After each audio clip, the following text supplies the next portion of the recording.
Valley. Tonight we have a great opportunity, and that is to enter deeply within the teachings of Srila Rupa Goswami from the Bhakti Rasamrita Sindhu as given to us through His Divine Grace A.C. Bhaktivedanta Swami Prabhupada in the Nectar of Devotion. We'll be exploring at least the first two characteristics of pure devotional service, which are that devotional service relieves one of material distress, and that it is the beginning of all auspiciousness. There are 6 altogether. Those are the first 2. It also puts one in transcendental pleasure. It is also rarely achieved. Those in pure devotional service deride even the conception of liberation.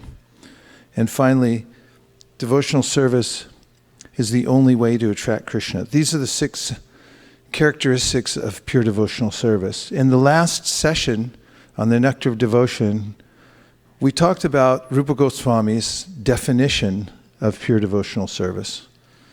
Anyabhilashita shunyam jnana karmanyadavritam anakulyena krishnanushilanam bhaktirutama.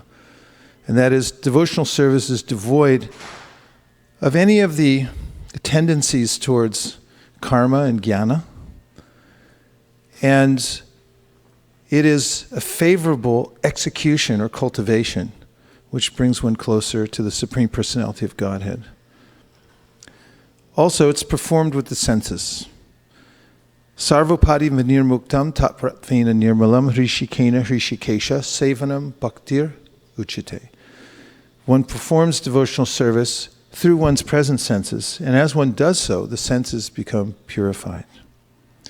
So I first offer my respectful obeisances to His Divine Grace, A.C. Bhaktivedanta Swami Prabhupada, and to all of you, because you are Vaishnavas, and therefore you are the most worshipable in the 3 worlds. Hare Krishna. We'll begin with the Shad Goswami Ashtakam to invoke the mercy of the Goswamis as we enter into this most important of all our literatures, the Bhakti Rasamrita Sindhu.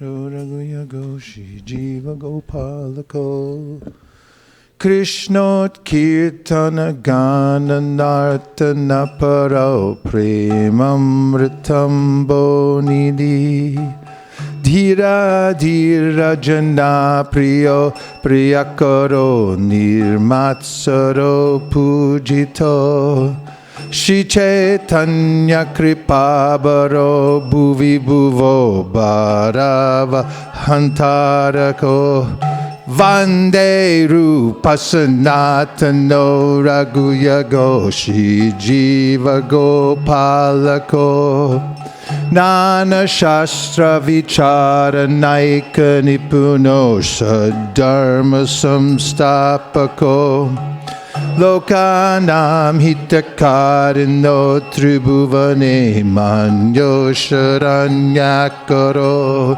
Radha Krishna padara vinda bhajana nandena mataliko Vande Rupa Sanatano Raguya Goshi Jiva Gopalako Shri Gauranga Gunar Nuvarna Ravidao Shadha Samridyan Vitao Papo Tapa Nikrintano Tanubritam Govinda Ganamritai Andanam Buddhi Vardanaika Nipanau Kaivalya Nishtarako Vande Rupa Sanatano Raguya Goshi Jiva Gopalako Tyaktva Turnamashesham Mandalapati Shrenim Sadatuchavad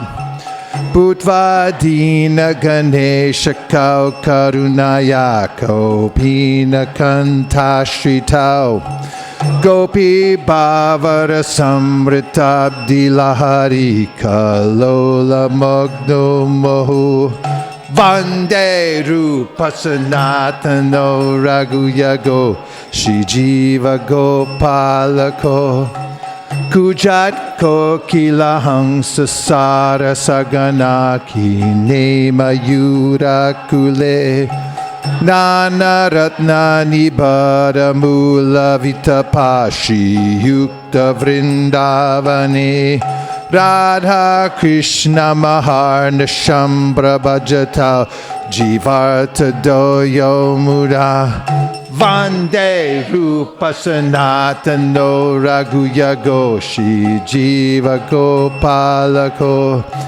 Sankhya Purvaka Namagana Natibhika Lavasani Kritao Nidrahara Viharakari Vijatao Chatyanta Dina Chayao Radha Krishna Gunasmrite Madhuri Manandena Sammohito Vande Rupa Sanatano Raghuyago Shri Jiva Gopalako Radha Kunda Tate Kalinda Tanayati Rechavam Shivate Premod Madhava Shara Sheshara Shayagrasto Pramato Sada Gayantau Chakadahare Gunavaram Bhava Vibhuto Muda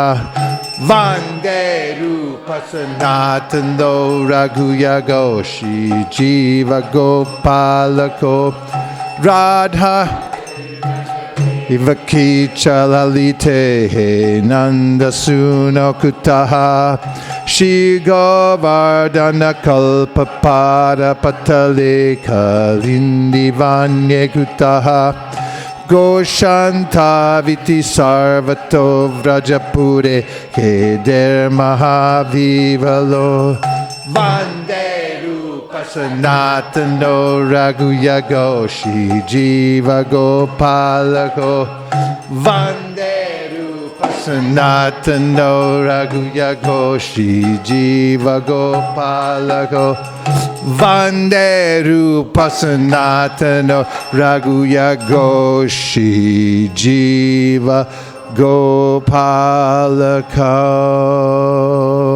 Shad Goswami Ashtakam Ki Shad Goswami Ki. And now let's look at the first translation. Hare Krishna, Gaur Gopal Prabhu. Let's welcome Gaur Gopal Prabhu to ISV. Hare Krishna.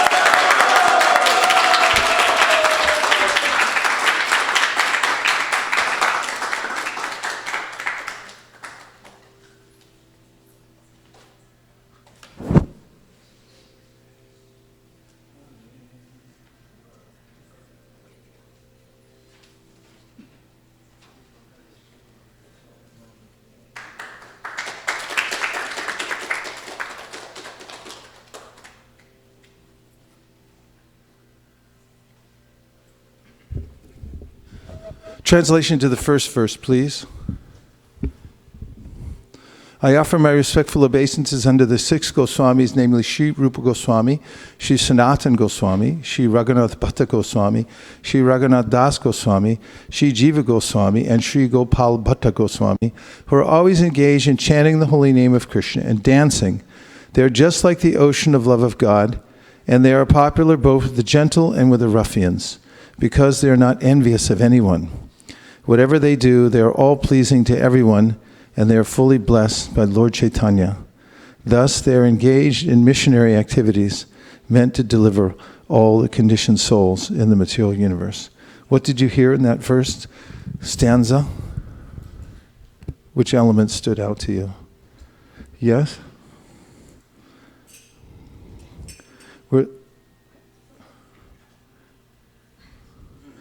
Hare Krishna, Hare Krishna, Krishna Krishna, Hare Hare, Hare Rama, Hare Rama, Rama Rama, Hare Hare. Two things struck to me, that they're always engaging in the holy name of Krishna, Satatam Kirtayantama. And other thing, So other thing is that whatever they do is always pleasing to everyone. So I thought those two things are very important. Yes, and that will match one of the topics that we have tonight about the characteristics of pure devotional service. It's a shubha. It's actually auspicious for all living entities. It's the best welfare activity that one can do for society, and that is the very definition of auspicious or shubha, the characteristics of devotional service. What else did you hear in the first stanza? Yes. Following on that, they were attractive to ruffians or popular with ruffians because they're not envious of anyone. So the importance of lack of envy as being such an attractive quality, because if you're going to engage in missionary service, then you have to be able to attract the ruffians. And so the importance of not being envious. Can you go a little more into how that works? I wish I knew, but I guess, I mean, I think envy is one of the only quality that you can't turn towards Krishna. It's just such a not good quality, or only of the major anarthas. And so it's so rare to be lacking in envy that when people are lacking in envy, and that's one of the qualities of great Vaishnavas, then it's very attractive and it softens the heart of people of ruffians. Have you ever experienced that? Have you been around someone you felt was non-envious and you felt a natural rapport? I can both experienced being a ruffian and being attracted to a non-envious. Yes, when I've definitely experienced great Vaishnavas don't have any envy, and it's a very attractive quality. It's noticeable. It's indescribable. Palpable. Yeah, palpable but indescribable. Palpable but indescribable. That's good. That could be the definition of a new Vaishnava snack. What else did you hear from this first stanza that caught your attention? Yes. Microphone to the back. Very simply, that they also danced. Not only did they chant, but they danced.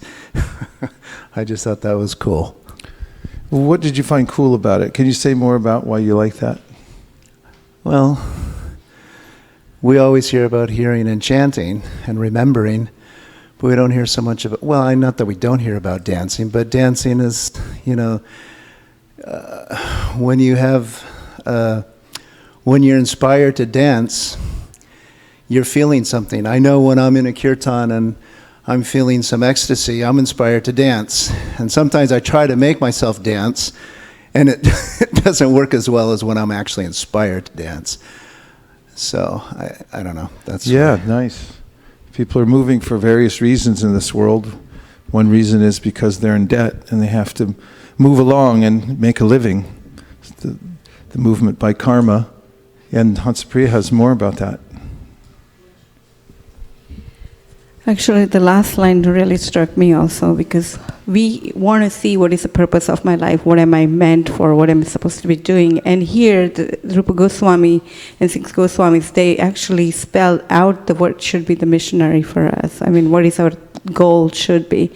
And it's also so selfless. It's like what makes them more special is because they're not just thinking of delivering themselves, but to the conditioned souls throughout the material universe. So it's gives like a higher purpose of the soul. You make good points. That's a very nice point, because people are satisfied, even according to secular thinkers, when they're employed or they're engaged in a worthwhile, worthy goal. And if one was able to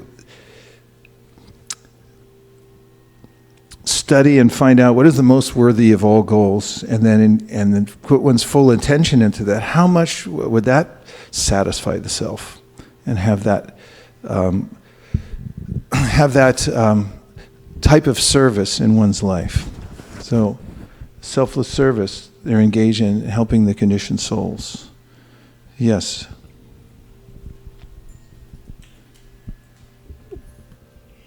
I was thinking that it's also mentioned that they were like the ocean of love of God, and then they were also blessed by Chaitanya Mahaprabhu, who actually came to demonstrate love of God. So, and without the blessing of Chaitanya, you can't do missionary activities. Do you have a verse that confirms that? Call a friend. Could you find it? A verse that says, without being empowered by Lord Chaitanya Mahaprabhu, one can't spread the Sankirtan movement all over the world. Krishna Shakti Vina Nahi.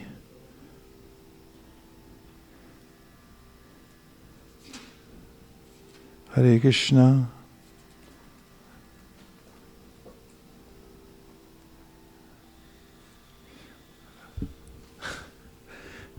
Another point while he's finding it. It's actually spoken by Balavacharya, I believe, who mentions that.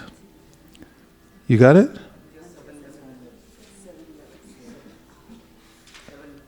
Which Antya 7:11. That should be easy to remember.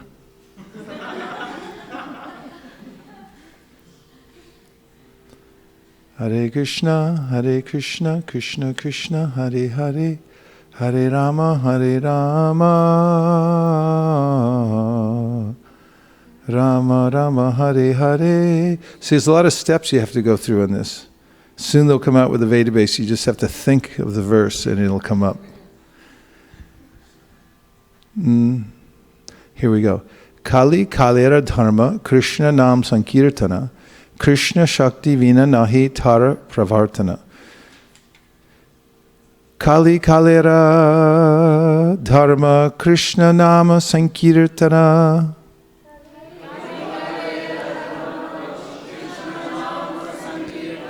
Krishna Shakti Vina Nahi Tara Pravartana. Translation is, the fundamental religious system in the age of Kali is the chanting of the holy name of Krishna. Unless empowered by Krishna, one cannot propagate the Sankirtan movement. And Shraddha had mentioned how they had been favored by Lord Chaitanya Mahaprabhu to spread the Sankirtan movement all over the world. Also, there's a statement in the Chaitanya Charitamrita that when one remembers Lord Chaitanya, then difficult things become easy. When one forgets Lord Chaitanya Mahaprabhu, then easy things become difficult. So being empowered by Chaitanya Mahaprabhu, which in one of my favorite pastimes in which Gopinath Patanyayaka is put onto he's apprehended by the government under false pretenses, and then he's put into a situation where he might be executed. I don't think they really intended to execute him, but they wanted to scare him because he owed the government some money. And ultimately, although Chaitanya Mahaprabhu was consulted about this, he said he didn't want to be involved and he shouldn't be bothered about such things. But the author at the end of the pastime says it was the automatic mercy of Chaitanya Mahaprabhu that saved him from the situation. Not only saved him from the situation, he was promoted in his job, given double salary, and fewer hours to work. And so, several times in the Chaitanya Charitamrita it comes up that by the mercy of Chaitanya Mahaprabhu, which acts automatically, the devotees are protected, they're nourished, and so forth. Okay. So now we're going to have a kirtan, and then we'll go right into the discussion of the nectar of devotion.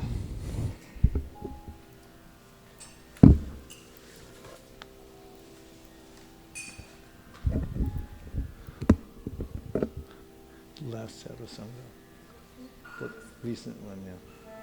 Namo Om Vishnu Padaya Krishna Preshtaya Bhutale Shrimate Bhaktivedanta Swami Niti Namine Namaste Saraswate Deve Gauravani Pracharine Nirvishesha Shunyavadi Paschatya Deshatar Jaya Shri Krishna Chaitanya Prabhu Nityananda Shri Advaita Radhara Shiva Sadi Gaura Bhakta Vrinda.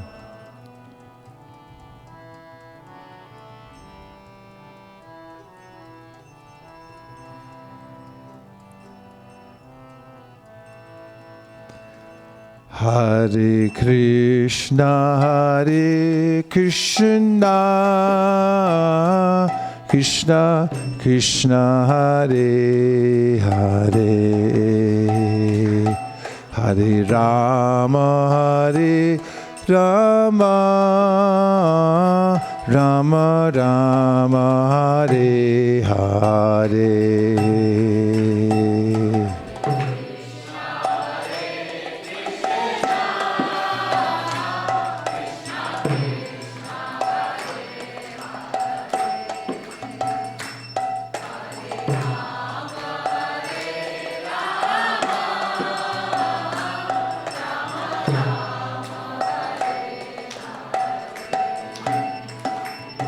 Hare Krishna,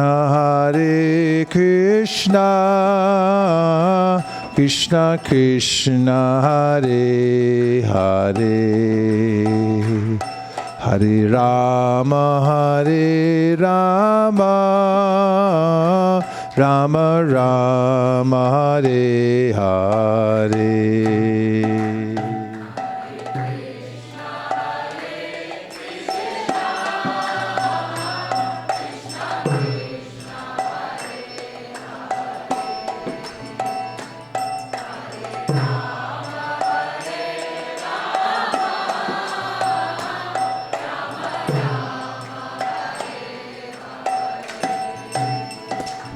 Hare Krishna,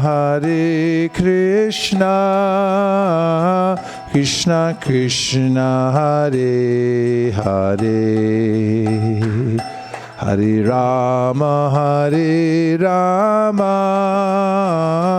Rama Rama, Hare Hare.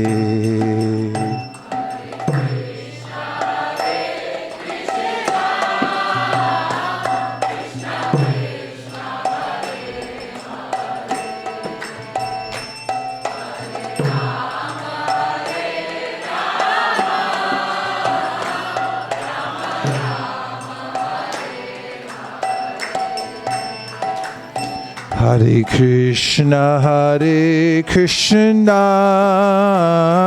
Krishna Krishna, Hare Hare, Hare Rama, Rama Rama, Hare Hare.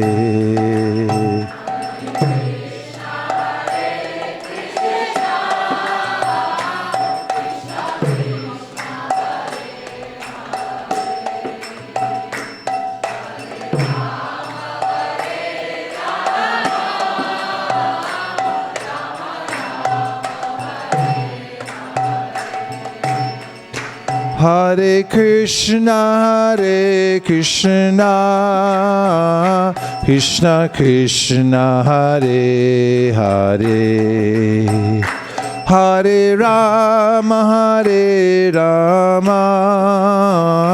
Rama Rama, Hare Hare.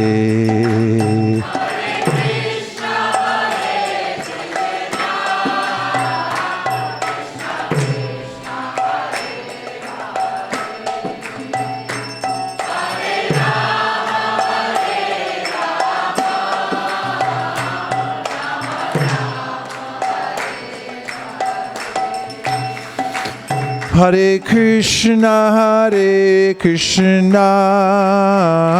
Krishna Krishna, Hare Hare, Hare Rama,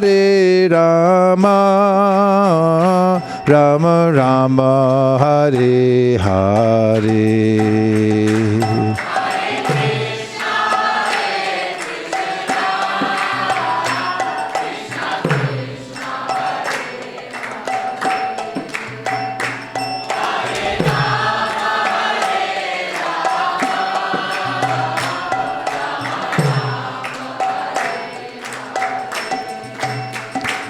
Hare Krishna,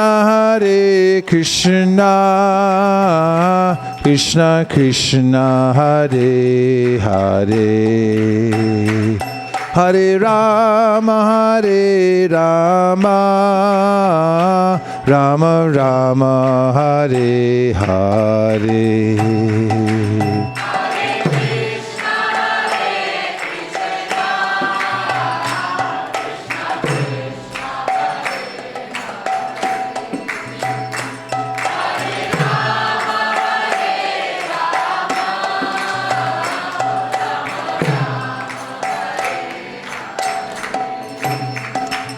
Hare Krishna,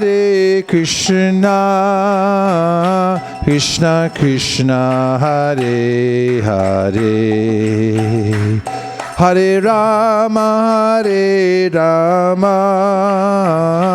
Rama Rama, Hare Hare.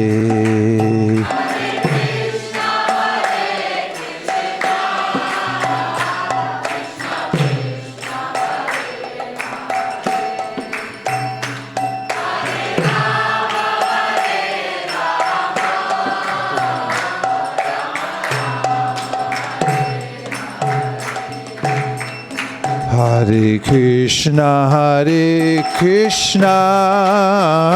Krishna Krishna, Hare Hare, Hare Rama, Rama Rama, Hare Hare.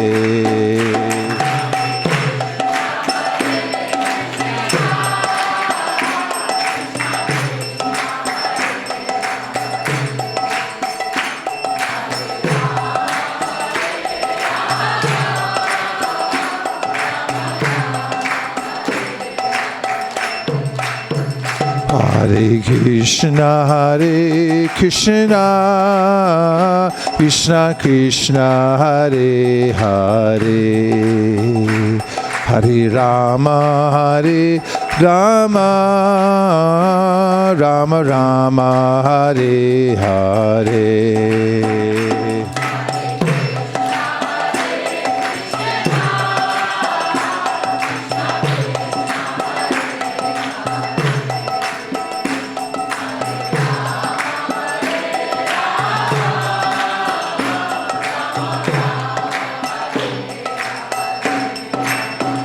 Hare Krishna,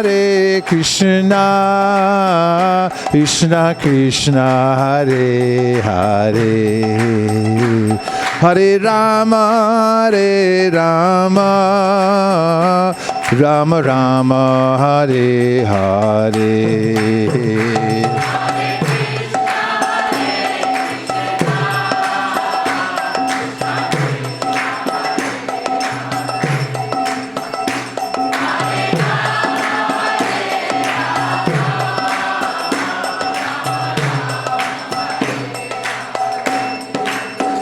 Hare Krishna, Krishna Krishna, Hare Hare, Hare Rama, Rama Rama, Hare Hare.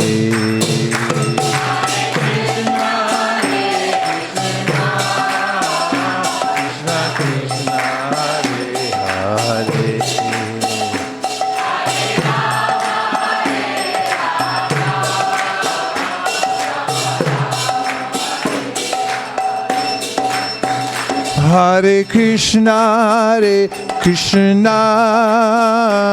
Krishna Krishna, Hare Hare, Hare Rama, Rama Rama, Hare Hare, Hare.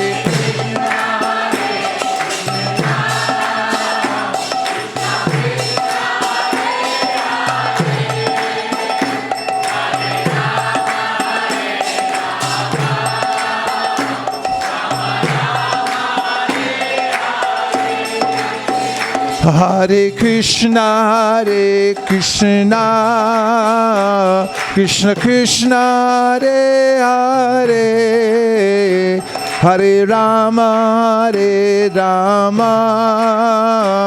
Rama Rama, Hare Hare, Hare.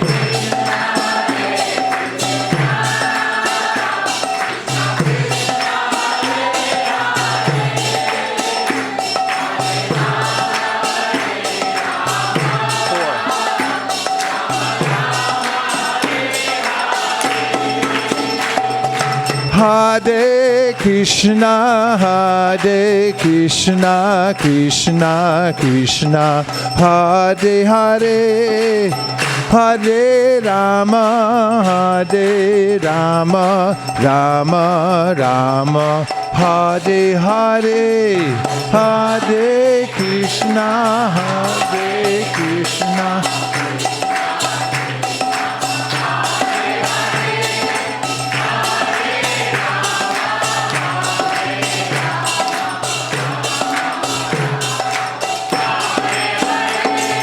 Hare Krishna, Krishna Krishna, Hare Hare, Hare Rama, Rama Rama, Hare Hare.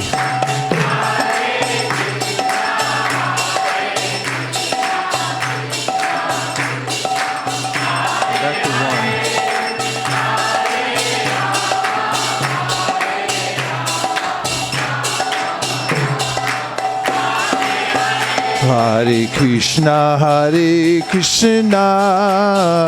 Krishna Krishna, Hare Hare, Hare Rama, Rama Rama, Hare Hare, Hare Krishna, Hare.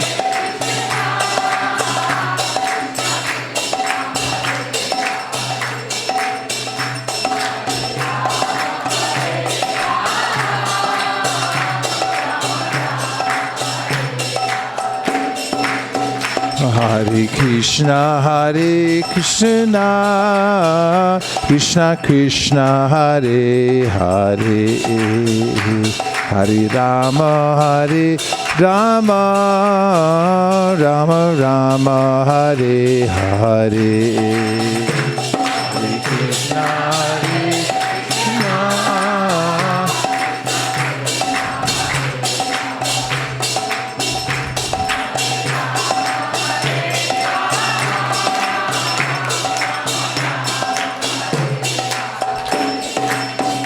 Hare Krishna, Krishna Krishna, Hare Hare, Hare Rama, Rama Rama, Hare Hare.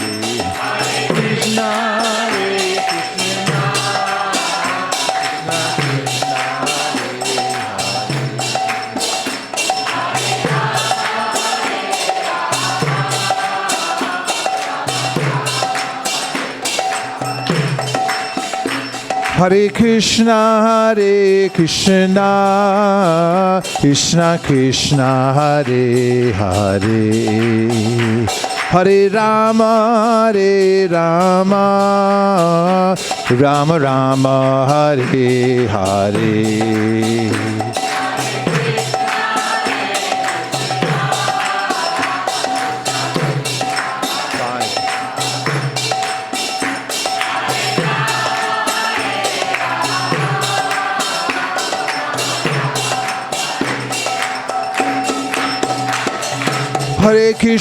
Hare Krishna, Krishna Krishna, Hare Hare, Hare Rama, Rama Rama, Hare Hare. Krishna, Krishna Krishna, Hare Hare. Hare Krishna, Krishna Krishna, Hare Hare, Hare Rama, Rama Rama, Hare Hare.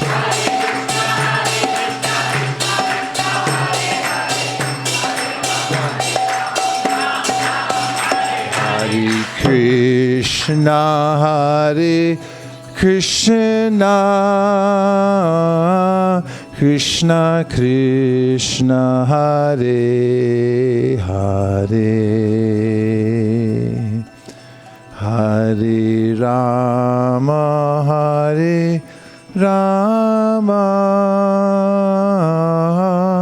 Rama Rama, Hare Hare.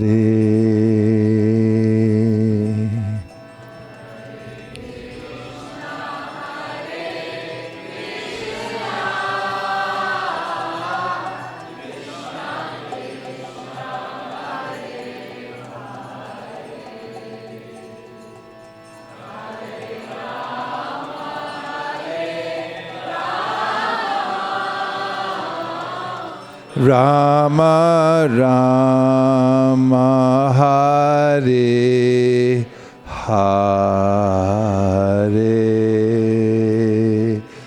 Gaur Premanande Nitai Gaura Haribo Haribo Haribo Nitai Gaur Haribo.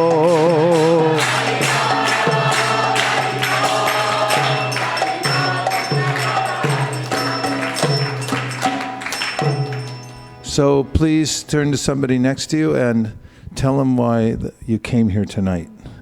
And then I'll ask the person that you told to share what brought you in here tonight. What was the main reason? Impetus. Try to be a little detailed, vulnerable. Try to find a friend. Reach out. You got to reach out. Be a little assertive if you have to find somebody. Don't stay by yourself.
Okay, what'd you get?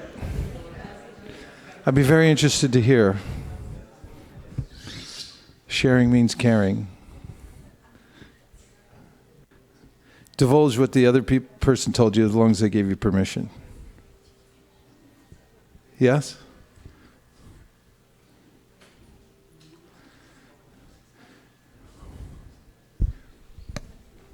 So Gaur Gopal Prabhu was sharing that he doesn't get to hear you often, so that's why he came here. Hare Krishna.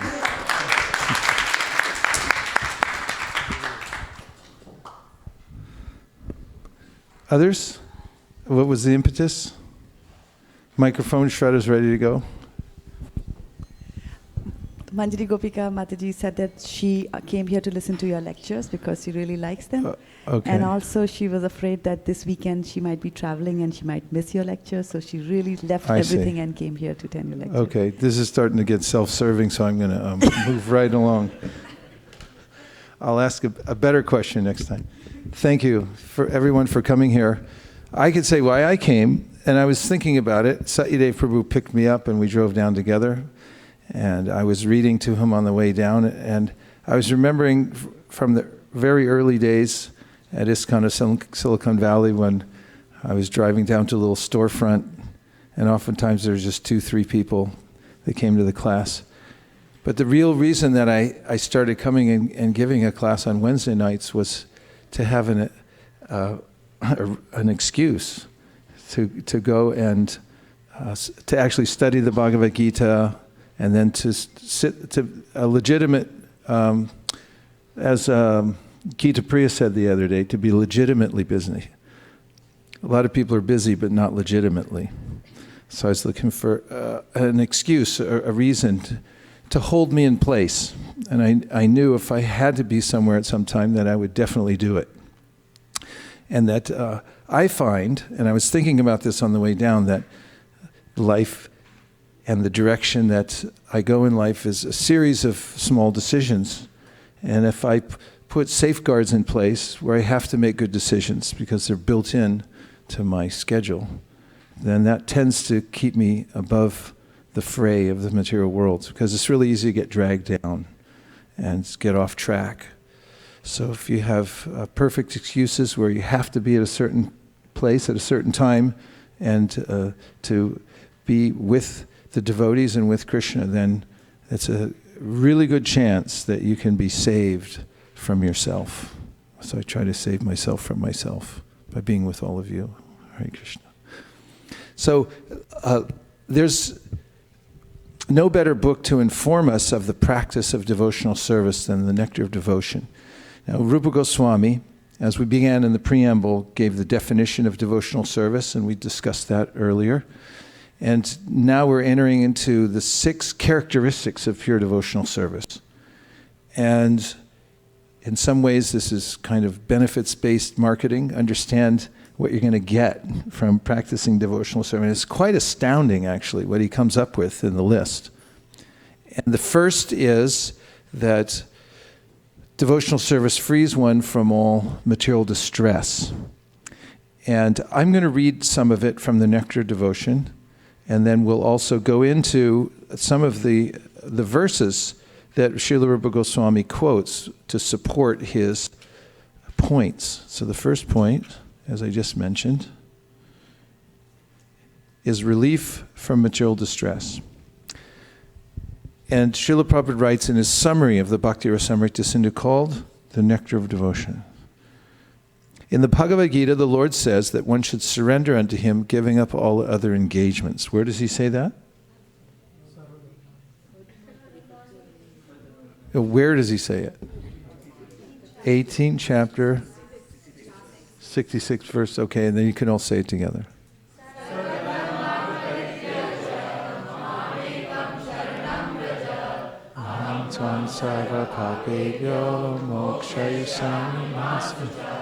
So you could say it so frequently that you could take it for granted.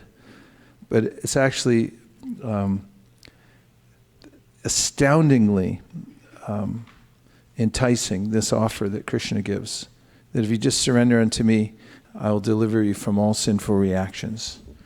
And now, if a man comes in here tonight with a briefcase and sets up a little table and said, you line up and I'll just take care of all your affairs. Do any of you have any affairs that you need taken care of? 3 people only. Okay. There's such a pile nowadays that even on when you're leaving this world, your in pile and out pile will be huge. You can't take care of it all. And what to speak of the way in which I've made commitments in earlier times of my life that I haven't kept up with, what to speak of ways in which I've transgressed modes of nature. I have no idea how I've done it. But it's all there. I had just been in Japan, and I had made I wrote a short piece about this card that you get in Japan. It's called a Suica card. And the Suica card is a multi-purpose card, because Japan's a small contained area. And you can do stuff like this, but on the card, when you go there, you can load it up with cash. And then when you walk around Japan, you can use it to go in and on off the subway. When you go in a shop, you need a bottle of water, you just scan it. And actually, it's a really easy scan. You just point it at the machine, it goes beep, and then you're done. Or any other kinds of things, even vending machines, it does. So every year, when I come to Japan, there's... I pull out my card. It's with me, it's in my wallet, but magically somehow I always forget how much I put on the card or how much I spent the last time. So inevitably, whenever I pull it out, like last time I pulled it out and there was barely anything on it, and I thought, that's ridiculous, I know I put more on that. I was thinking, who took my card? Somebody must have taken it out and used it. But however, then I remembered in previous years I took it out and I used it and I said, wow, someone gave me a gift. I thought I spent it all. Frankly, I don't remember after 6 months how much was on the card, and I'm often surprised. So I was relating that to the way in which I may take from my environment, I may give, but I can't remember all the things that I've done. And when the card comes out, my record, what I get to spend or how much I owe, I'm often shocked. And people often say this, or everyone has an experience, perhaps for themselves, that why do I deserve this? Why am I running on empty right now? I didn't do that. I don't remember spending this. Or if somebody gets a gift, some largesse comes into your life, then you might think, boy, that's a surprise. But it's all because of the way I'm moving about the world. Needless to say, and Prabhupada goes into the details of this, karma is very complicated and subtle. And one of the ways in which the Bhagavatams and in the Bhagavad Gita, Krishna here is saying that there are infinite sinful reactions, and that if you surrender to him, then he'll take care of them, take care of all your affairs. So if the man comes in and says that, then you may think he may or may not be able to take care of my affairs, right? Because you might have some doubt. You think, can this person really do anything? And what's in it for him? And what strings are attached when he does take care of my affairs? Might not you think that? 3 people might not think that. So, however, Prabhupada points out, if Krishna says it, then you'll have no doubt. So that's reassuring. If Krishna says, just surrender to me, I'll take care of all your affairs. So this is the opening line, which refers to this verse, 1866. Again, from the Nectar Devotion, Prabhupada says, in the Bhagavad Gita, the Lord says that one should surrender unto him, giving up all other engagements. The Lord also gives his word there that he will protect surrendered souls from the reactions of all sinful activities. Srila Rupa Goswami says that the distresses from sinful activities are due both to the sins themselves and to the sins committed in our past lives. Generally, one commits sinful activities due to ignorance. But ignorance is no excuse for evading the reaction, sinful activities. Sinful activities are of 2 kinds. Am I going too fast, or are you able to assimilate this? Yes. Okay? That means go. The sinful activities for which we're suffering at the present moment are called mature. The many sinful activities stored within us for which we have not yet suffered are considered immature. For example, a man may have committed criminal acts but not yet have been arrested for them. Now, as soon as he is detected, arrest is awaiting him. Similarly, for some of our sinful activities, we are awaiting distresses in the future, and for others which are mature, we are suffering at the present moment.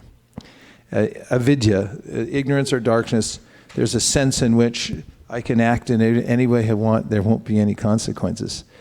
But if one actually is astute and notices how life works, practically everything ultimately that we say even comes to fruition at certain points, or we're held accountable for it. And a person who's very much aware of this is more careful about how he or she moves in the world, speaks, and so forth. Krishna mentions various austerities of speech, of the mind, of the body, a fine-tuning of the way that we interact with people and with the way we think about the things that we have or don't have in this world and so forth is useful, not so much thrashing around, because there are always consequences for that. There's a sequence of events that takes place for everything that we do. So this is, yes, please go ahead.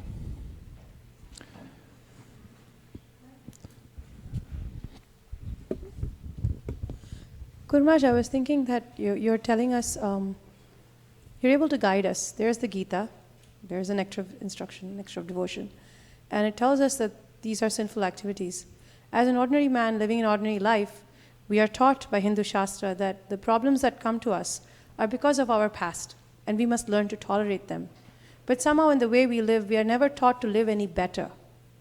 We're told, do good and good shall come to you. If you're suffering, it's because of the bad you did before. But being sinful is so comfortable. being good is so difficult. It's an uncomfortable position for us because of the way we live, the society in which we live in, and we're conditioned into that. Like if I was born into a meat-eating family and I'm sitting in McDonald's having a meaty burger, and someone comes up to me and say, "Hey, you're sinning. Next lifetime, I don't think you'll get this body." I'd be like, "Are you crazy?" It doesn't make any sense, the context. So why is it so difficult for us, Maharaj? Even though you say we are spirit souls, we are Satchitananda, this material body and this material world should actually be a very uncomfortable place for us because the soul doesn't belong here. And yet we are so comfortable. It's like that frog in the hot water. Or, it's like you're sitting in a jacuzzi and the temperature keeps going up and you are blissfully unaware of what's going on. Well, thank you for answering your own question. It is much like that, the frog in the pan and it heating up.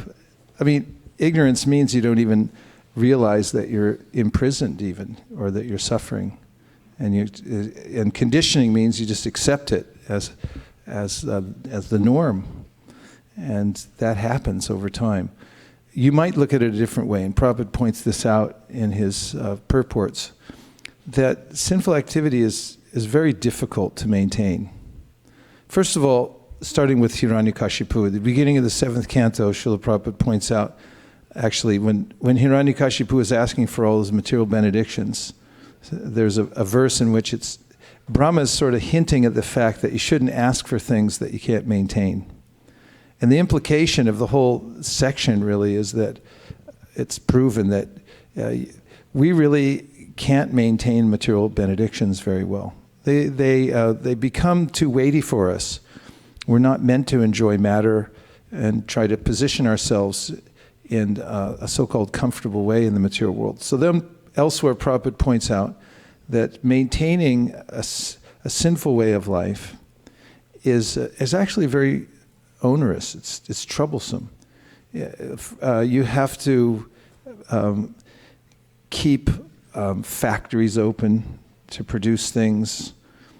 It's a great difficulty. I was walking in England and I saw a package of cigarettes on the ground, and on the back of it had a picture of somebody whose lungs had been corroded by cancer. Actually, I think even in India they have this now. On the package of cigarettes, you have to put a picture, actually, of somebody missing windpipes or cancer exposed. That it wasn't enough, the little warning that said this could cause cancer, so they put the actual picture on it. And what does it take to grow tobacco, to cultivate it? There's a whole, in Kentucky, much of the economy is based on that. And it's very difficult to maintain that. And for what end? It causes misery, cancer, and so forth. And so Prabhupada points out that maintaining sinful life is difficult. A simpler life that is dedicated to God is one in which one avoids a lot of these burdens. And Prahlad Maharaj laments the fact that people are in ignorance and therefore they take a huge burden on their head to maintain material society. Bharam udvahato vimudhan, because they're particularly foolish. They think that the great burden of maintaining a sinful life, which ultimately, if you analyze it, people work really hard so that they can live in a certain place, but they don't really spend much time living in those places. They get maybe a little time on the weekend. And I see them around my neck of the woods. They look like they were up too late. They were working hard. And then, people drink alcohol. That's not very comfortable. Never drink something that you can ignite. And people, the idea is there. The idea of happiness, Prahlad Maharaj says, Kutrashisha Shuti Sukham Mrigatrishni Rupa. There's this question, he says, but where is it? You're talking about happiness and that it's there, but can you actually find it? It's Shruti Sukham. You hear about it, but you never actually get it. There's lots of commercials about drinking alcohol. And they show people dancing on the beach or having fun or being more attractive to the opposite sex and things like that. But actually, it's a catastrophe. for the body. Every cell in the body is a catastrophe. And then, people smell like alcohol. In the airplane, sometimes people drink. And all night long, I can smell it's emanating from their pores. The body's like, get this out of here.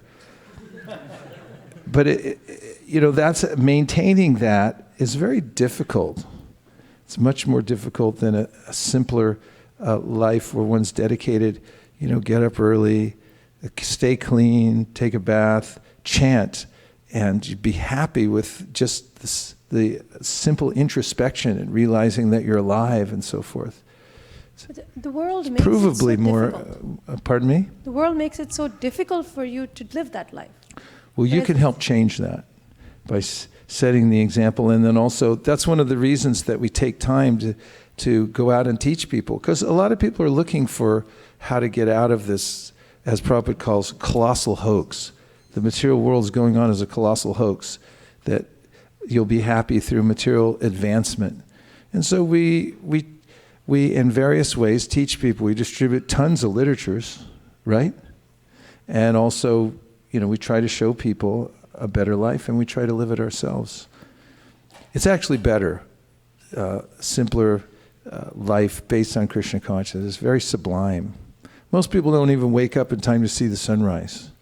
I mean, anybody who knows who's lived a spiritual life for some time that it's real torture to wake up after the sun came up. I mean, isn't it horrible?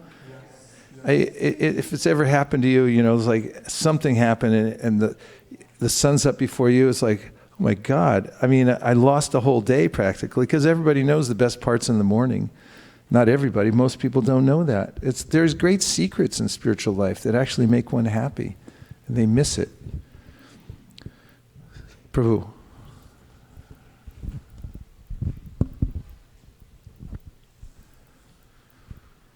Hare Krishna, Prabhu. I think this is an interesting topic, and I think Manjula Kanta Mataji brought a very interesting topic. So my question there in that context is, what is that thing which takes us or takes away our attraction towards sinful life? Is it the knowledge that sinful life ultimately does not pay, or is it higher taste, or both? Oh, that's so nice you brought that up, because that comes up in the text. And actually, I'll take us down that path in just a minute to answer your question. And I'm going to go on with the next paragraph. And that is, in this way, there's a chain of sinful activities and their concomitant distresses.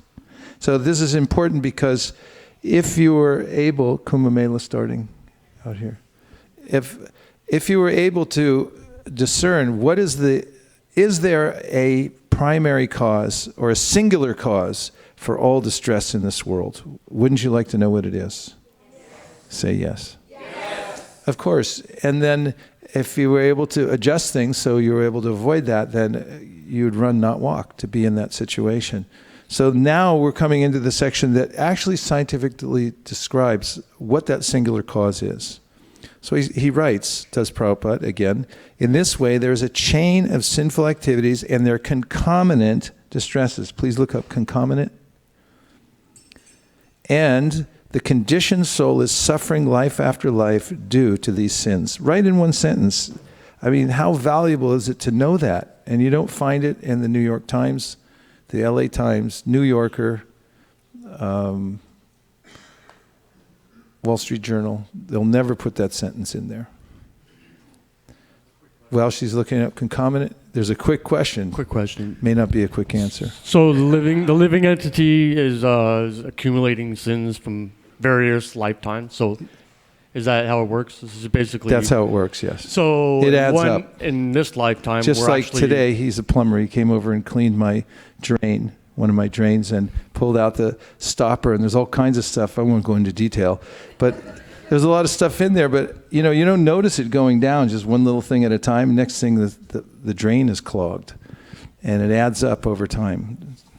So from various lifetimes of sin. So it's not like, okay, so let's say spirit soul was a devotee in a past life or something like that, and they bathed in the Ganges or something, and they some of their sins were taken away, but not all of them. So I guess Well, I guess my question is how is it like from many lifetimes that people accumulate sins, or how does that work? Yes, many lifetimes.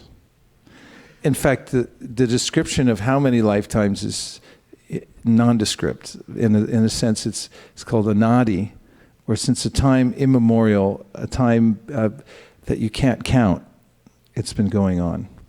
In fact, the Buddhist book I was reading when I was in Thailand was talking about karma, and it said, if you counted all the bodies you've had because of having to reincarnate from one body to the next due to karma, and you piled up all the bones that you've had, that you've occupied in bodies, the pile from one living entity would be so high it would block out the sun. So many bodies. So yes, we transmigrate from one body to the next, and Krishna describes in the Bhagavad Gita, he says, Shariram yaravapnoti yachchap yukramatishvara grihit vaitani samyati vayur gandham ivashayat. There's a kind of your consciousness, because of association with various modes of nature, it picks up a kind of a characteristic, a flavor. And it's because of that, the karmatmakam, as Lord Rishabhdev says, it's tainted in a certain way. Material nature accommodates, because there's some material desire, and gives you another life. Ukramantam stitam vapi bunjan. Go ahead, you're going to ask for more question. So one lifetime is not enough to eradicate sins unless one takes to Krishna consciousness. Is that? It is. It could be enough. If one does not come across Krishna consciousness in their lifetime, then is there? Well, I guess there's no way for in one lifetime they can't get rid of sins without coming to Krishna consciousness. That's why we're reading the information about taking the devotional service and how it will bring one to this point of eradicating sinful activities. There are various ways in which I may try to adjust my situation in the material world, but these will be insufficient to free us from the accumulated sinful reactions. And they'll be described here. Actually, I'll just mention the verse that might be helpful that is quoted in this section. Is from the Padma Purana. It says, Aprarabdha palam papam kutam bijam palonmukam kramenaiva praliyante vishnu bhakti ratahatmanam. In this verse from the Padma Purana says there are various kinds of sinful reactions. There's aprarabdha, which means those that aren't yet manifest. They're in a subtle form, and they're yet to be manifest. And then there's kuta, bija. Like bija means a seed, and we're very familiar with that. We see a seed planted in the ground, then it grows. And then there's prarabdha, which means fully manifest. The karma that we have now, for instance, is manifest in our present body and circumstances in this world.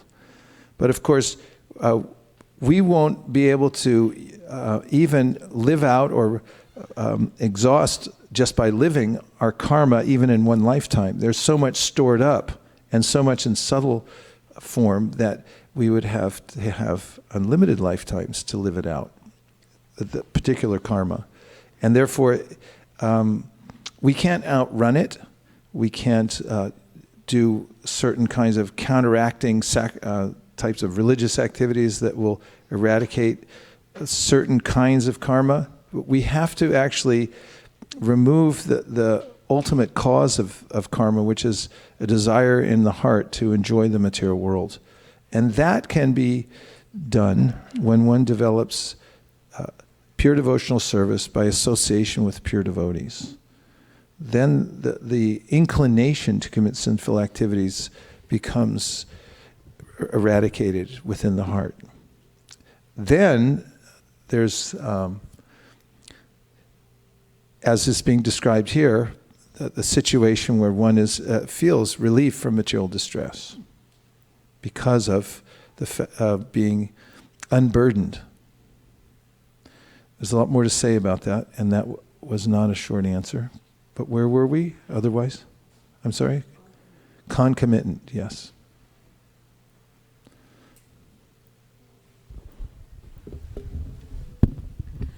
Concomitant is an adjective which means naturally accompanying or associated. Okay, I'll read the context again and then you can continue the rest of it. In this way, there is a chain of sinful activities and their concomitant distresses. And the conditioned soul is suffering life after life due to these sins. Go ahead again. Concomitant. Naturally accompanying or associated. Naturally accompanying or associated with. So there's certain activities that you perform in this lifetime, and along with it comes a little, hey, I'm with him. That's what Krishna says in the Bhagavad Gita. Yehi samsparshaja bhoga dukha yonaya evate adyantavante konteya nate shuramate buddha. So he says that when you try to enjoy the external world, you do enjoying spirit, you want to enjoy the world, you make contact with it. It says what's born from that contact is duk, a little child named Duki that comes out. Yehi samsparshaja bhoga dukkha yonaya evate. From the womb of that interaction, Duki is born. And it's like, where'd he come from? It's like, well, you did it, So, yes, concomitant, go ahead. I can't get enough of this. I want to hear it again. It has got multiple origins, starting in early 17th century, from the late Latin concomitant, which means accompanying, and from concomitary, which is from two words, con, which means together with, and comitary, which means companion. Companion.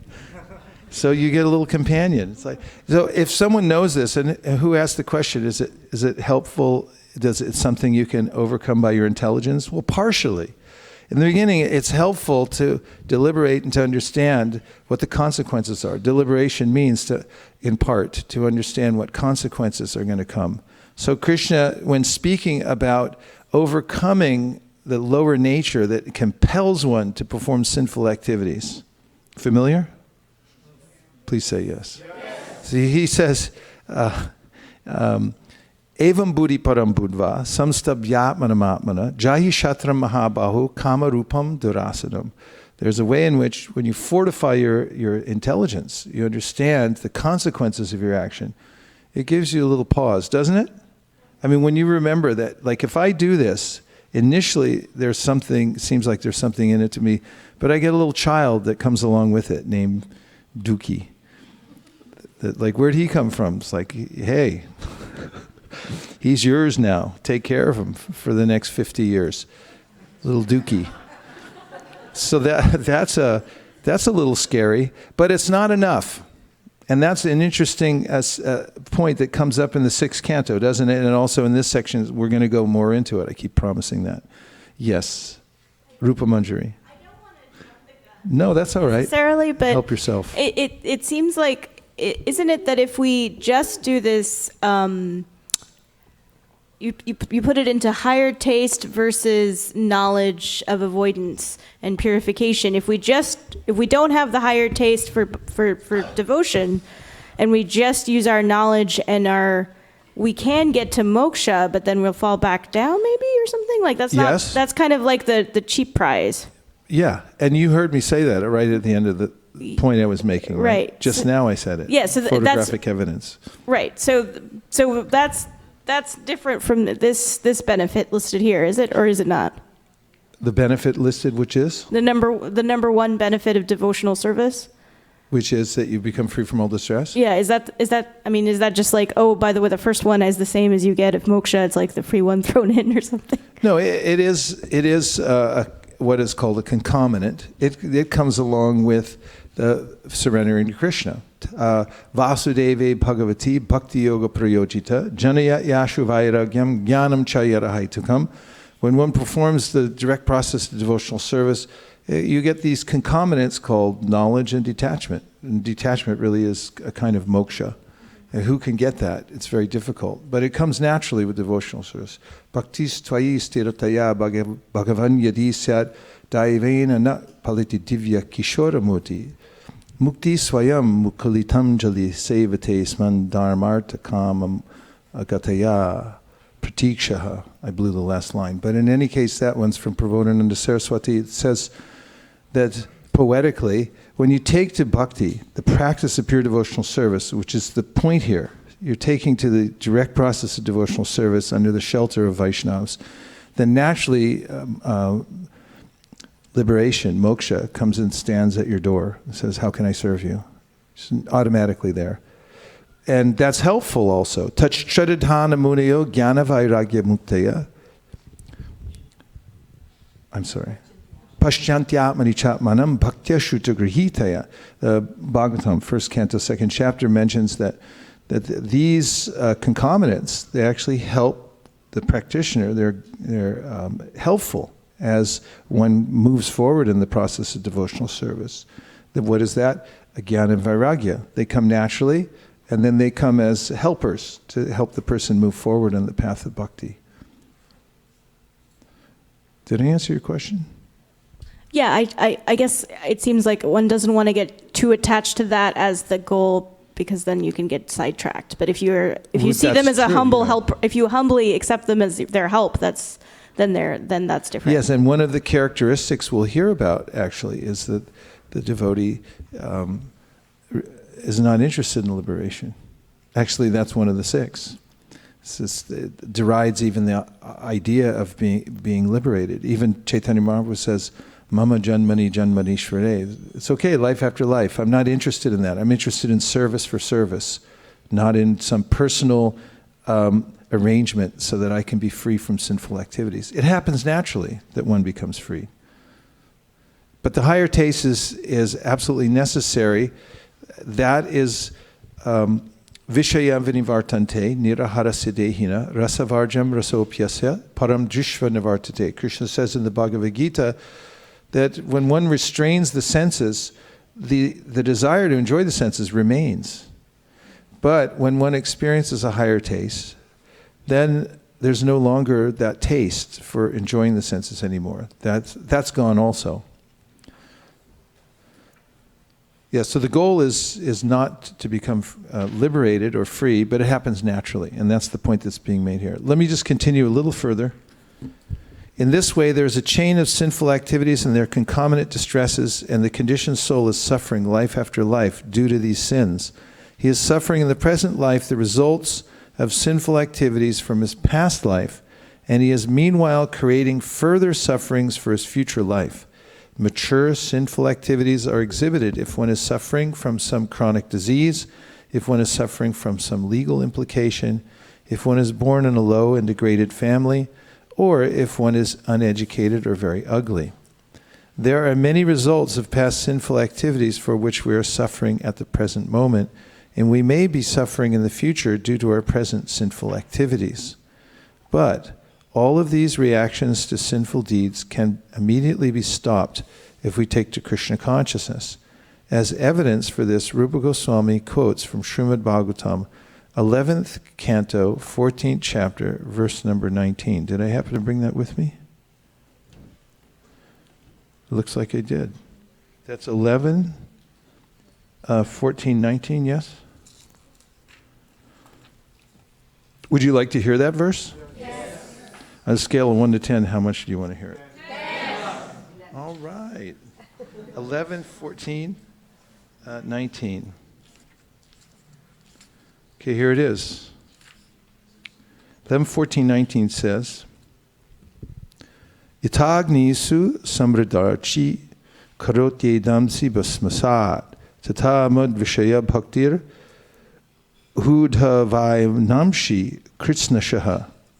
Krishna speaking to Uddhava, which is much of the 11th canto. My dear Uddhava, just as a blazing fire turns firewood into ashes, similarly devotion unto me completely burns to ashes sins committed by my devotees.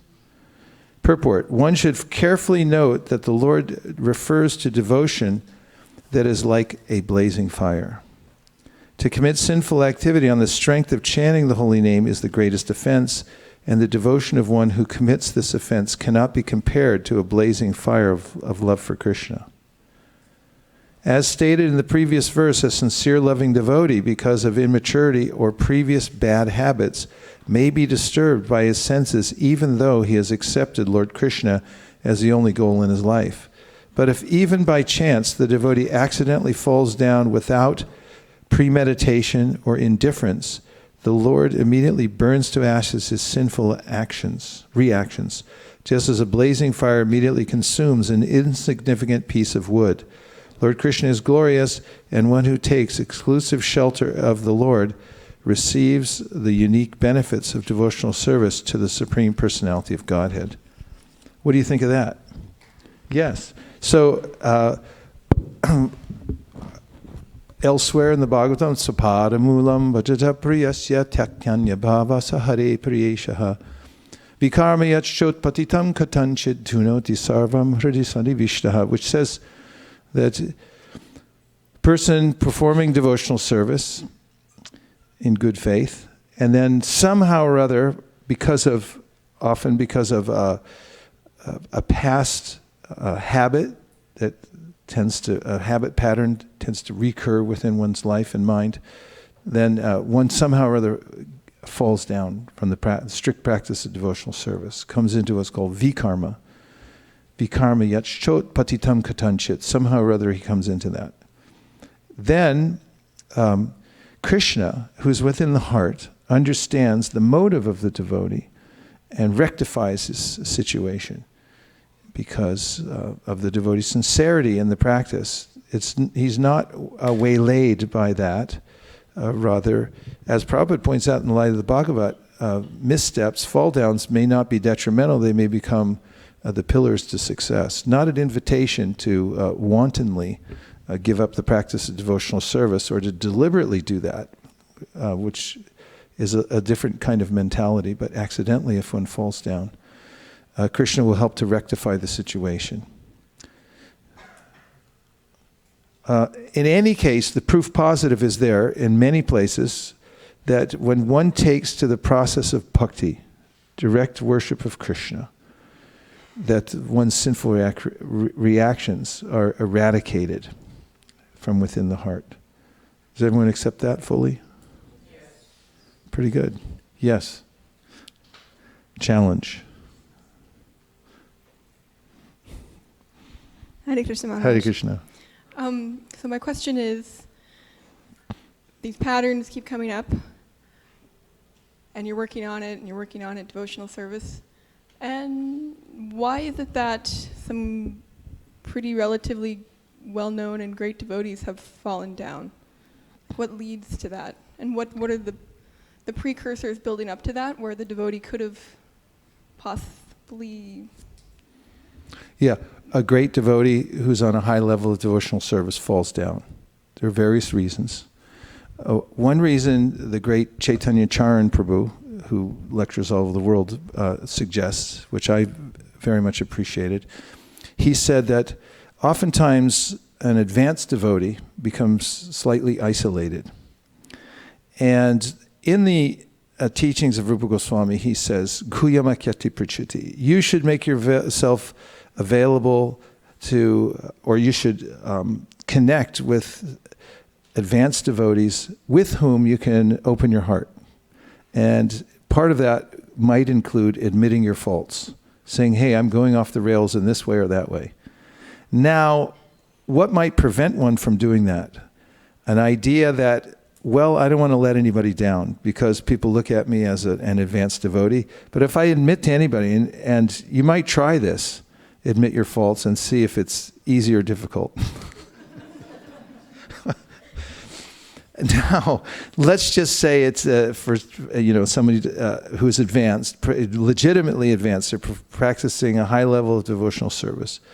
And then, they don't find anybody to reveal themselves to. They're just about to, and then they hold back, and then another year goes by, whatever it is. And they weren't able to process that by talking to somebody else, admitting, having a confessor to say, this is what I'm going through. And that person says, oh, well, here's what you should do, and, let's talk more often, and so forth. And then the person might, just sort of be forced by, past bad habits or something that comes up that develops to go in that direction. And then, what would probably happen would be that that person would feel really shocked and embarrassed, and that would help to bring them back to a steady practice of devotional service. Or not. It may happen after some time. But Narada Muni says, what is the verse I'm thinking about in my head? 5th chapter. Navai Jano Jatu Katanchana Vrajan Mukunda Sevan Yavaranga Samsritin Smaran Mukundang Grupa Guhanam Ponar Vihatu Michenna Raho Jana. Missing a syllable. Okay, Navai Jano Jatu Katanchana Vrajan Mukunda Sevan Yavaranga Samsritin Smaran Mukungang Smaran Mukangang Grupa Gruharam Panar Vihatami Chen Narasagraho Jana. This verse Narada Muni says sometimes devotees fall down, but they don't fall down like, they're not in the same position as a materialistic person who never took to devotional service. And why, you'd be interested to know why, is because they're haunted by rasa. They remember the taste. That's what Vishwanath Chakravarti Thakur says in that verse. Rasagraho Jana. That person remembers again and again, oh, devotional service was nice, I'm so unfortunate, and laments, and then they're able to make a comeback. That's one reason. There are other reasons too. Sometimes the Lord wants the devotee to do something else. Maharaj Priyavrata in the 5th canto of Srimad Bhagavatam, he was all set for a life of renunciation. And then the temple president came and said, you got to get married and become a GBC and all this stuff. And Prabhupada mentions there, as do the acharyas, that sometimes the Lord will intervene in somebody's life and say, I want you to do something else, for another reason. It wasn't actually a fall down for Priyavrata, but, if you looked at it in one context, it might be. So, did you like the first explanation? You can thank Chaitanya Charan for walking the earth. And, yes. Oh, I'm sorry. I see you now. Okay, go ahead, because you have good questions.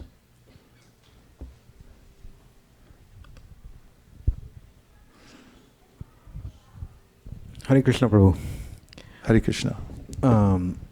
So this immediate point of why advanced devotees fall down, Yes. I think at the advanced level they have so little corrections or the power or the position or the sense of, oh, I'm an advanced devotee fills into them, and that causes them to make all these mistakes, I suppose. What?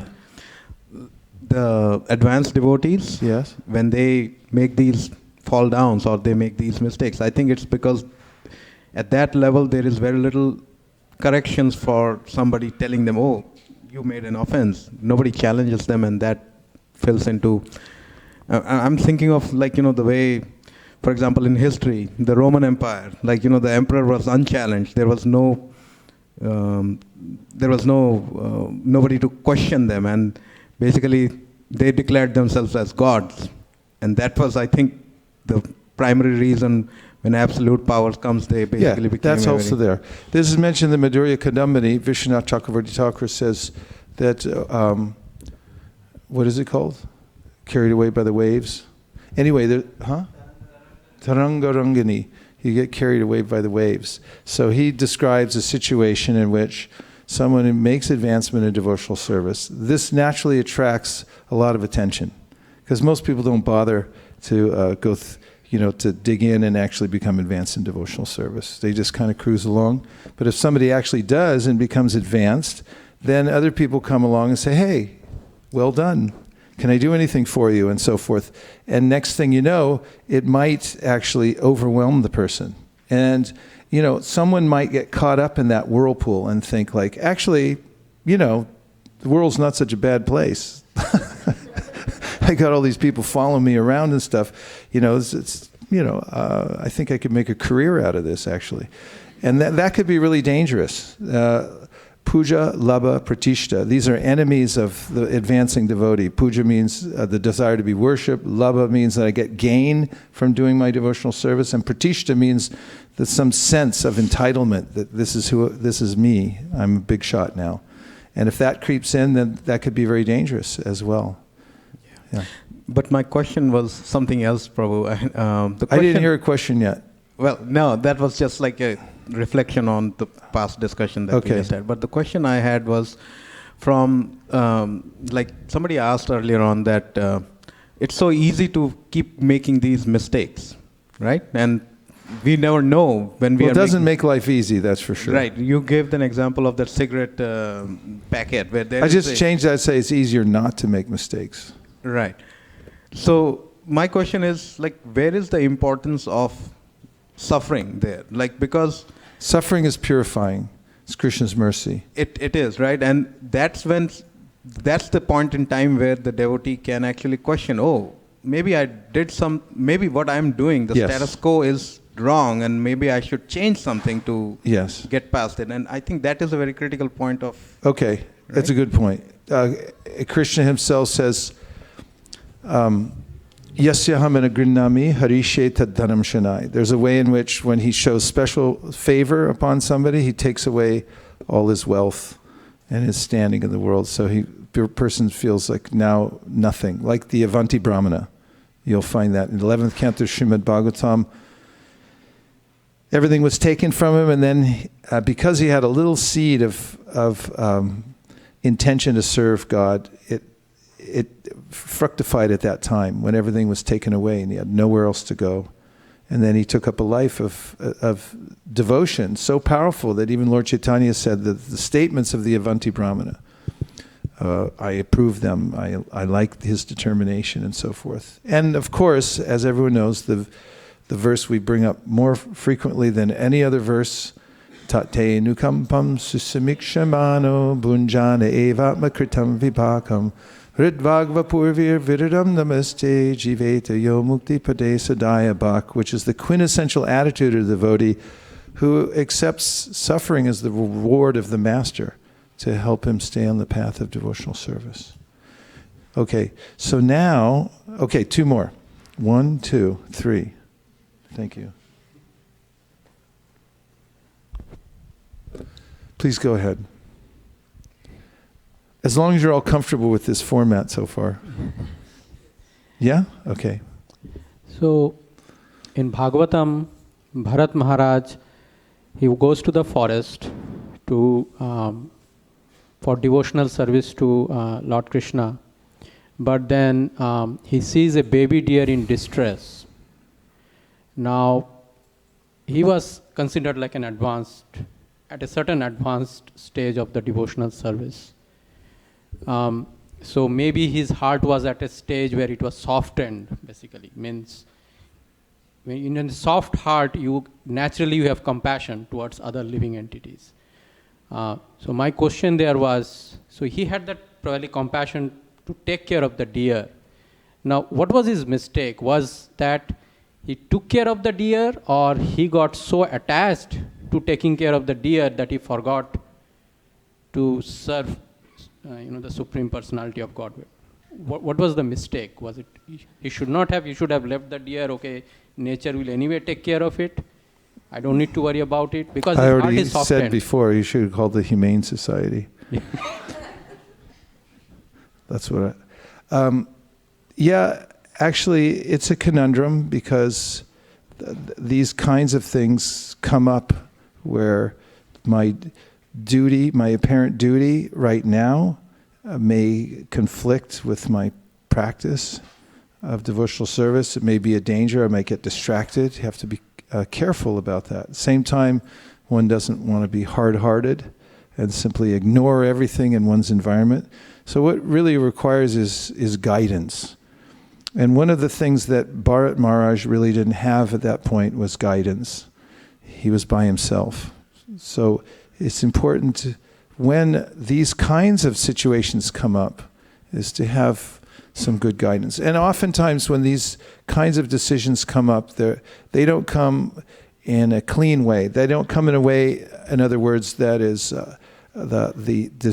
either decision seems not very good. There's a circumstance after Arjuna apprehends Ashvatthama and he binds him up, and then Bhima says, kill him.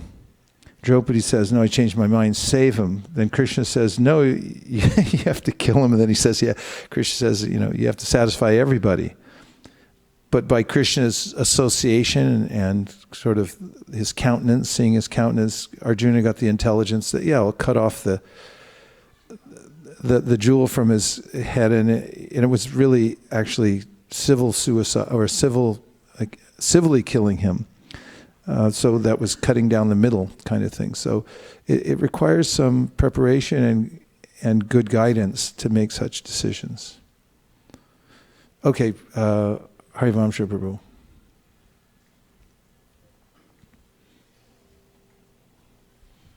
Hare Krishna. Thank you for a wonderful class and wonderful discussion.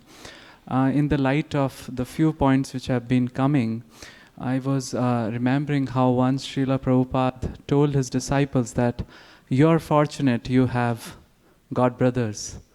And I'm not having so much of a, I'm paraphrasing, collegial relationship.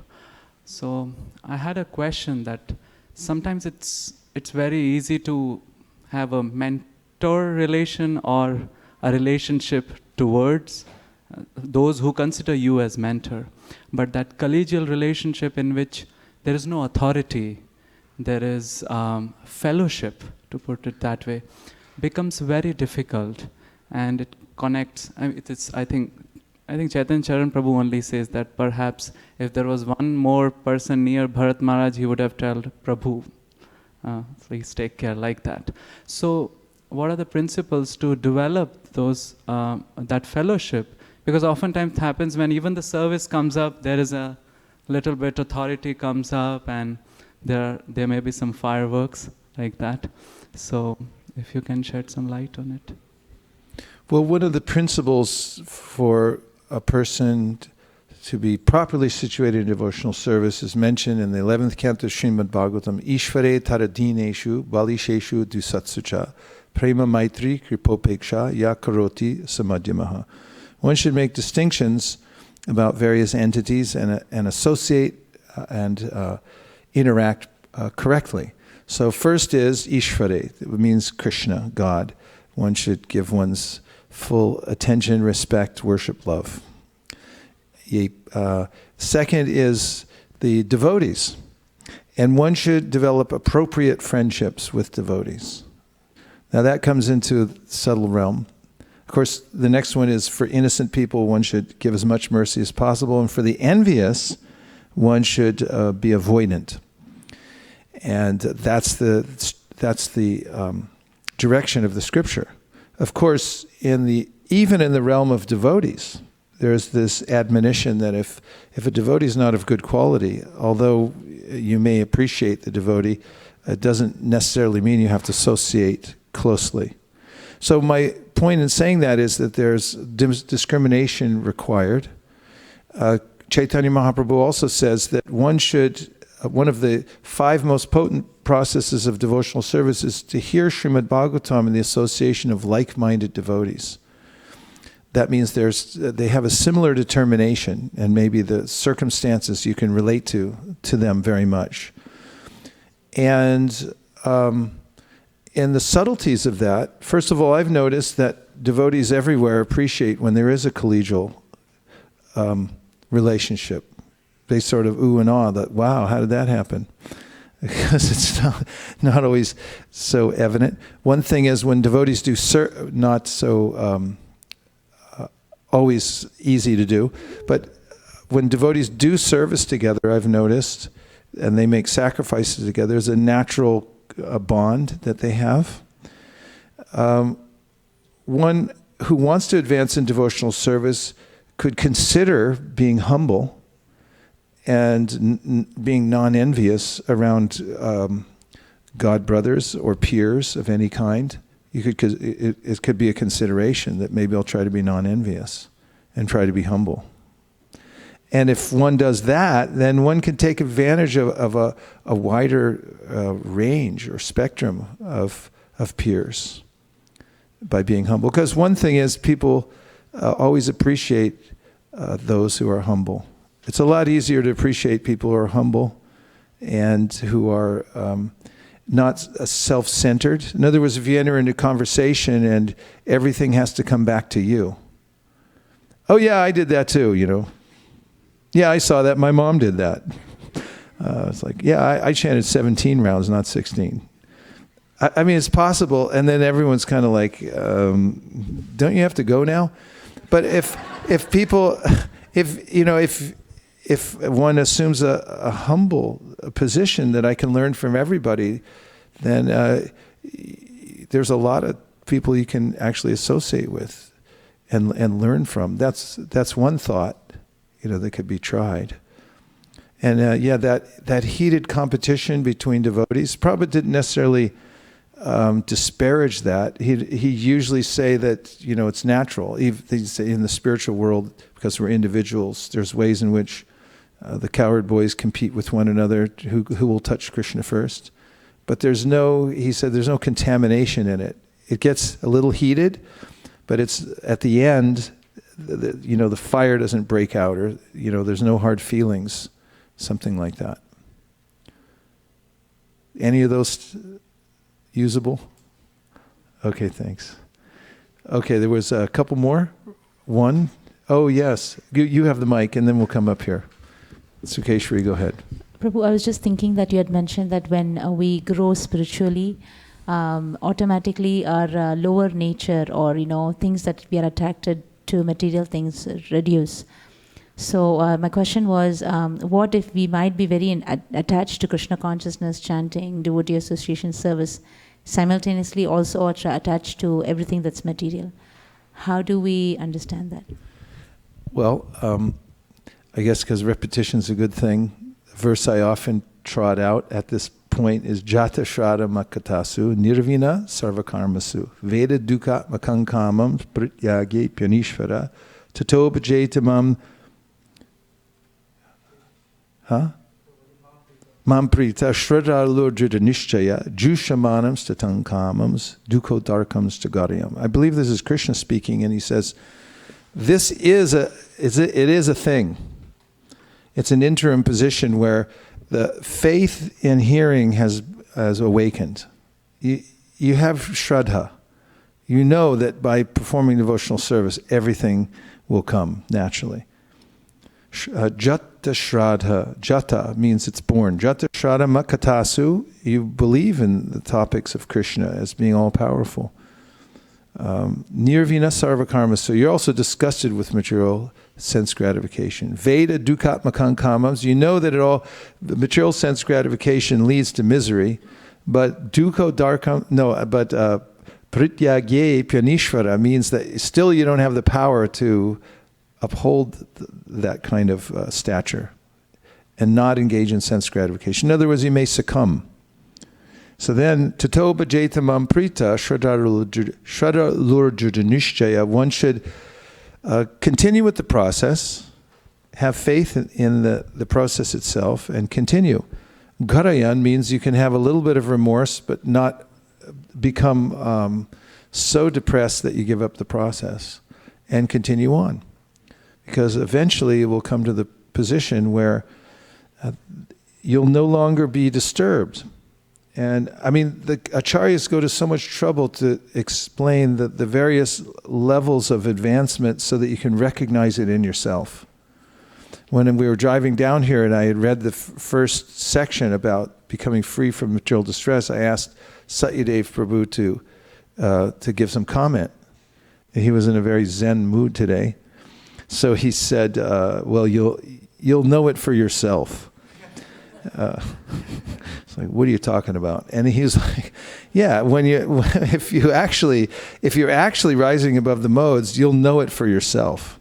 Bhakti parishanubhava viraktir anyata traishatrika eka kala prapadya manasya yatashnahasus tushti pushti shuddha payonuga. Some Srimad Bhagavatam says it's natural if you actually surrender to Krishna, you go to the trouble of surrendering to Krishna, then you'll develop in certain ways. One of them is detachment for the world. You also have you'll have direct experience of the Lord for yourself. And he compares it, does Havi Yogendra, to eating food. When you eat, you feel naturally satisfied. Your hunger goes away and you get nourished.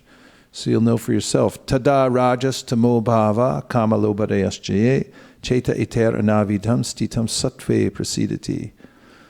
evam prasanna manaso, etc. So there's a progression, by performing devotional service, hearing about Krishna. There's a time at which, tada, at that time, rajas tamo bhava, the manifestations of those lower modes, they stop pushing on you. And that's a big surprise. It's like, hey, where'd you guys go? What happened? You mean you're letting me free? You're kidding me, right? And then it becomes like really exciting because the devotee becomes enlivened. Evam prasanna manasa. It's like, if all the burdens in the world were suddenly lifted from you, it's like, hey, you got no more debt, you got no more problems, everything, you're good, go ahead. It's like, come on, you're kidding me, right? Like, you're going to let me out? Prisoners, when they first let them out, they're looking around like, come on. This isn't real, is it? Yeah, but a devotee sees for him or herself. Prabhupada says when he's commenting on those sections, he says there's no more pinching from the material nature. It's like that pinching is like, do it. It's like, it's not there anymore. It diminishes with the practice of devotional service. That's very encouraging. Nothing is as encouraging as actual success. So you have to have that. You got to get that. And it comes, at a stage called nishta, where there's a way in which the obstacles to devotional service that were presently there, they've diminished so much that they're not hanging around anymore. I mean, you might hear about them, and you might see them, but they don't have any effect on you anymore. And that's a really good place to be in, because from nishta, then you can come to ruchi, and you can really get your bhajan on then, right? Manjula Kanta? Yes. Okay. Yes, Prabhu. Hare Krishna. Extra credit for turning the mic on. Hare Krishna Prabhuji. While answering to Mataji's question regarding how to live in a lifestyle in a workplace where we are more prone to commit sinful activities, so you mentioned that either you can change those kind of workplaces, or you can try to avoid yourself to committing that kind of sinful activities. So myself being in a situation or in a workplace where I have to take certain kind of maybe I may be vulnerable to such kind of sinful activities, committing such sinful activities. How can I bring a change in that particular, a system of people who are not in a devotee association as such, or how can I? This is something Krishna answers in the Gita. He says in the 8th chapter, Tasmat ekena manasa. Tasmat sarveshu kalishu mamanusmara yujicha mayarpita mano buddhir mami vaishyasya samshayaha. So he's telling Arjuna that there's a way that you should be careful to develop your consciousness, because we can fall off this little tree of the body at any time. And when you do, it's consequential, the way in which you've developed your consciousness. And therefore, he says, and that's what tasmat means. Therefore, tasmat, sarveshu kalishu, you should practice while you have the chance. So one of the ways that Prabhupada mentions that this practice goes on while you're doing your worldly work, which you have to do. You can't just dump that. That's one of the themes of the Bhagavad Gita. You can't walk away, because it'll follow you. It's your nature. It'll come out. So it says, therefore, you should practice alongside the worldly duties. You should have a really firm practice of devotional service. Because what happens then, it's like a wedge. You start with what you can do, and you push that small end of the wedge into your life, and you keep applying pressure, and gradually open up a larger and larger space for you to practice devotional service. So Prabhupada says in the purport that you should chant Hare Krishna. Now, if you have a really strong practice of chanting japa, as an example, it becomes one of the focus points of your morning before you walk out the door to go to your work, then you'll see that you'll be inoculated. And Prabhupada actually uses that example here in this chapter. He says, just like a doctor gives you a vaccine. I know it's controversial, but bear with me. He gives you a vaccine, and then you get the vaccine, and you become impervious to the various kinds of diseases. So our vaccine is having a really focused bhajan in the morning. It means you have to really do good rounds, japa. And if you do that, then when you go out in the workplace, actually Krishna is working through you, through the power of the holy name, to transform the way you see the world. You see connections to Krishna. When you see what would normally be something that's tempting to you, or that might influence you, it doesn't influence you with the urge to commit sinful activity, for example. Rather, you'll think something philosophical, and you'll say like, wow, that's really stupid. Why would anybody do that? Yes, Prabhu. You know what I mean? Yes, Prabhu, I understand. You get transformed, yes. So this answers the question of, how I can refrain myself with those things. Coming to the next point, like how can I bring a change in the system? Suppose I see someone doing something wrong. I know, we were talking about that on the way down, Satyadev Prabhu and I, because I was railing against the world. Wasn't I, Satya? Yeah, I was. About, what was I railing about? China, trying to encroach on Hong Kong. I mean, leave them alone. It's Hong Kong. And then, you've got people trying to dismantle this and that. And how do you strike back? One way is book distribution. Mass book distribution, because it's a very subversive activity. In America, the door's wide open because we've already established through the founding fathers that, let everybody talk, let them publish things, let them put it out there to the world. It's like, let's take advantage of that. I mean, the whole American Revolution took place because of Thomas Paine, and he produced a booklet. It was called Common Sense, and he sold it to everybody in the colonies. And to date, it's the best-selling book of all time per capita of any other book in the world. It covered the whole colonies, and they rose up to revolution. So if you want to do something that's highly subversive, where you can really stick it to the man and bring it back, revolution-wise, is distribute books. Put books in the hands. Despots burn books because they don't want ideas to get out there. So if you want to strike back, join the book distribution team and put books everywhere. That's practical. Smuggle them into other countries, I mean, live on the edge. The devotees in Russia, the play I saw here, the kids did the play, it made me cry. It's so powerful because it was about the devotees in Russia that they started that Krishna conscious revolution by risking their lives to distribute literature, printing them in basements and things like that. It's powerful stuff. Prabhu, yes. Coming down to the last stretch. Uh-oh. Follow up to Mataji's question, the pull of Maya is pretty strong, and the developing your spiritual consciousness and the pull of Maya, the Maya keeps pulling you back, especially if your material desires are not being met, then the pull of Maya is even stronger. So how do you... Yeah, don't mind running into to challenge your premise a little bit about if your material desires aren't being met, you'll be pulled back. You could make a case for that. But it's really more about developing the strength of our intention for devotional service. That can be done. It really can. It has to do with good association. That's the first and foremost thing. If you can keep yourself in good association, you'll naturally develop your intention to advance in devotional service. And even if you can't do it yet externally because of the momentum your senses already have, still, if the intention is strong and you continue to strengthen it, then you will rise above the demands of the senses and your involvement in the material world.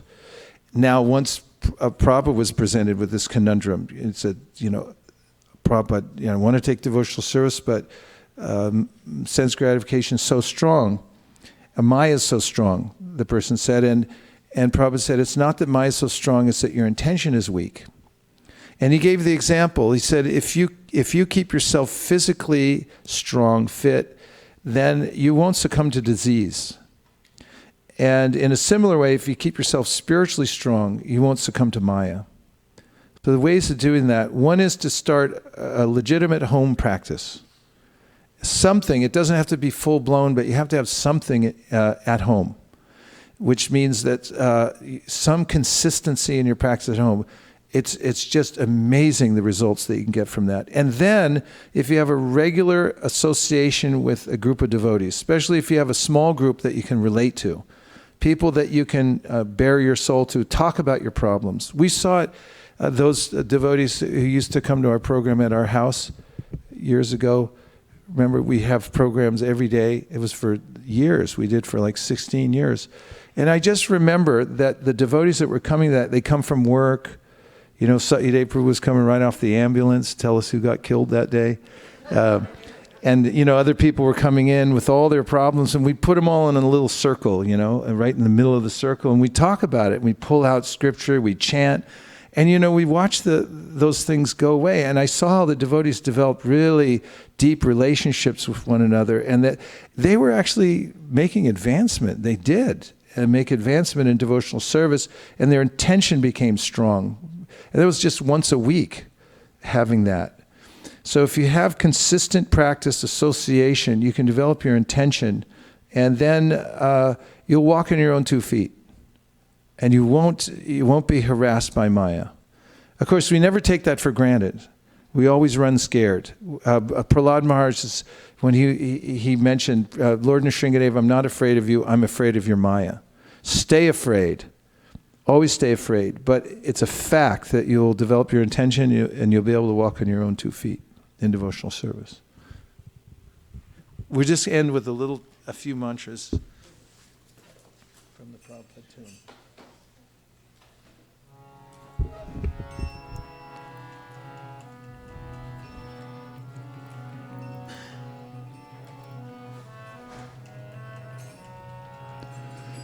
Hare Krishna, Hare Krishna, Krishna Krishna, Hare Hare, Hare Rama, Hare Rama, Rama Rama, Hare Hare.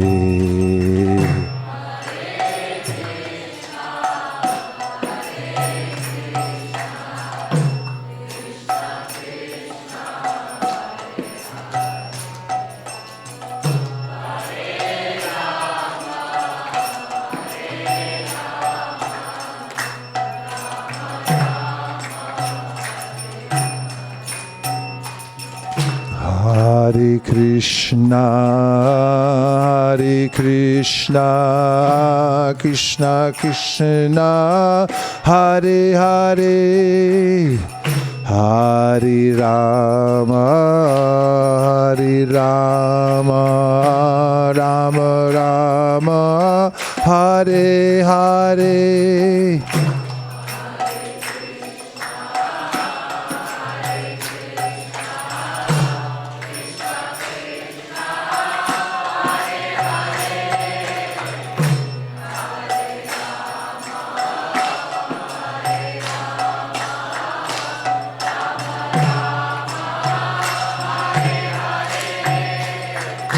Hare Krishna, Hare Krishna, Krishna Krishna, Hare Hare, Hare Rama, Hare Rama, Rama Rama, Hare Hare.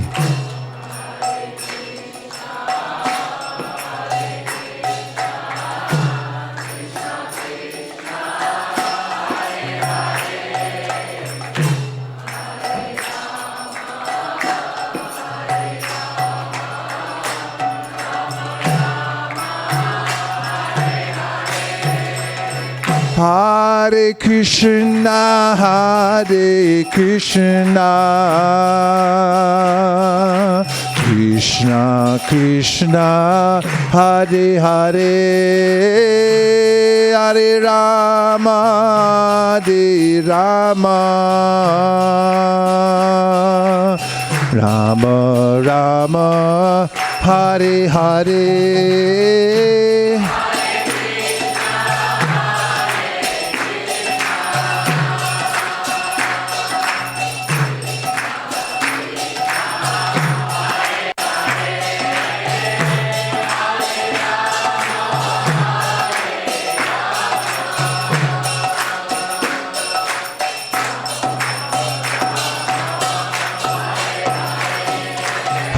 Hare Krishna, Hare Krishna, Krishna Krishna, Hare Hare, Hare Rama, Hare Rama, Rama Rama, Hare Hare.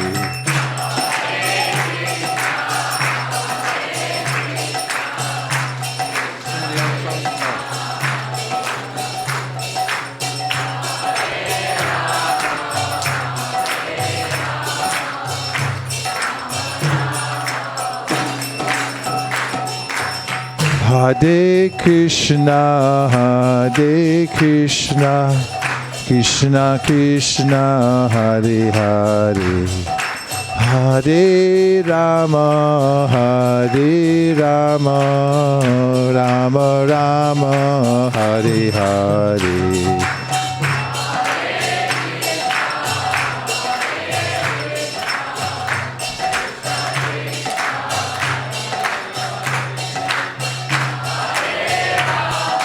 Hare Rama, Rama Rama, Hare Hare.